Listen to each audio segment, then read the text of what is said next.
చేశాడు ఆయన, ఆ మరణాన్ని తొలగించేశాడు. అప్పుడు నువ్వేం చేస్తావు?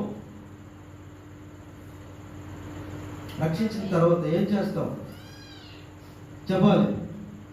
ఏమని అనుకుంటావు అక్కడి నుంచి?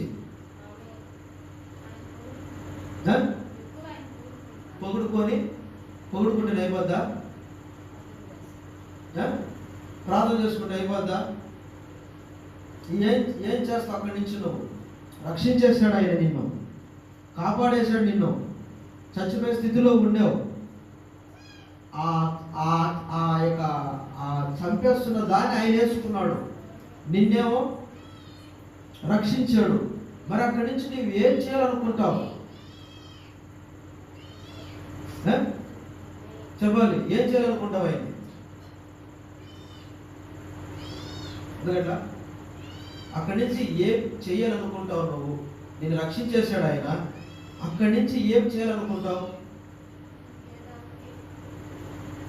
ఏదో ఒకటి, అంతేనా? ఏదో ఒకటి చేసుకోండి, ఇంక అంతే, ఇంకేం లేదా? హల్లెలూయా.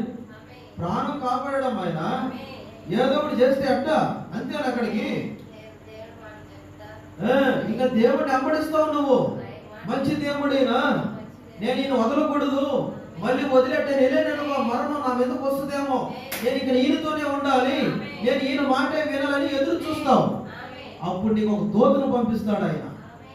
హల్లెలూయా. ఏదో పొగడతావని కాదు, ఏదో మేలు చేస్తావని కాదు, ఆయన ఇంక వెంబడిస్తావు. ఆయన వదిలిపెట్టవు. ఇంక మరణాన్ని జయించాడు ఆయన, మరణంలో ఉంటున్న వారిని లేపాడు ఆయన. మరి ఆయన కోసం ఏం చేస్తావు? ఇక్కడ ఆయన వదిలిపెట్టవు, నువ్వు ఆయన వెంబడిస్తావు. హల్లెలూయా.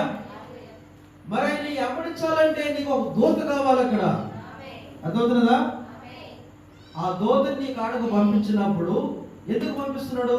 దూతని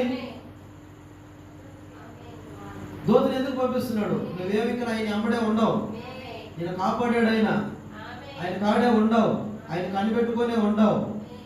ఏమే మరి నీ కాడకు ఒక దూతను పంపించాడు. దేని పంపించాడు ఆయన? దూతని. దూత అంటే ఎవరు? పాస్టర్ని, ఒక దైవ సేవకుడిని నీకు పెట్టాడు ఆయన. దేనికి పంపించాడు ఆయన చెప్పాలి.